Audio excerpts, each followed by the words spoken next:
नाज़रीन गौर करें, जैसे एक गाड़ी है, क्या ऐसा मुमकिन है कि गाड़ी इंतहाई तेज रफ्तार से चल रही हो और इंजन में कोई एक गरारी उल्टा घूमना शुरू कर दे, या चारों में से एक टायर उल्टा घूमना शुरू कर दे? क्या ऐसा मुमकिन है?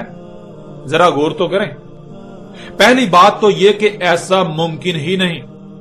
दूसरी बात, अगर बिलफर्ज मान लिया जाए जो कि नामुमकिन है, लेकिन इसके बावजूद एक लम्हे के लिए अगर तस्वर कर भी लिया जाए कि गाड़ी इंतहाई तेज रफ्तारी से चल रही हो और अचानक इंजन का एक पुर्जा एक गरारी उल्टा घूमना शुरू कर दे, तो नतीजा क्या निकलेगा? चारों में से एक टायर उल्टा घूमना शुरू कर दे तो नतीजा क्या निकलेगा? अचानक पूरी गाड़ी धमाके से फटकर टुकड़े टुकड़े हो जाएगी, गाड़ी का नामो निशान मिट जाएगा। नाज़रीन बिल्कुल ऐसे ही अगर यह बात मान ली जाए कि जमीन उल्टा घूमना शुरू कर देगी तो कुल कायनात, सूरज, चांद, सितारे और सियारे सब कुछ अचानक धमाके से तबाह हो जाएंगे, सब कुछ रेजा रेजा हो जाएगा।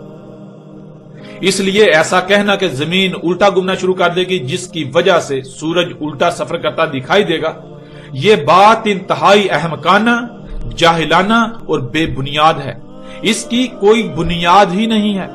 इसमें हकीकत की एक राय भी नहीं है। इसमें हकीकत का राय बराबर भी कोई उनसर नहीं है। लिहाजा ऐसे लोग जो ऐसे अकायदो नजरियात रखते हैं उनको अपने गिरेबान में झांकना चाहिए। उनको चाहिए कि वो गौर फिक्र करें और हक को अपनी आंखों से देखने के बाद तस्लीम करें, ना कि उल्टा अपनी जहालत पर डटे रहें।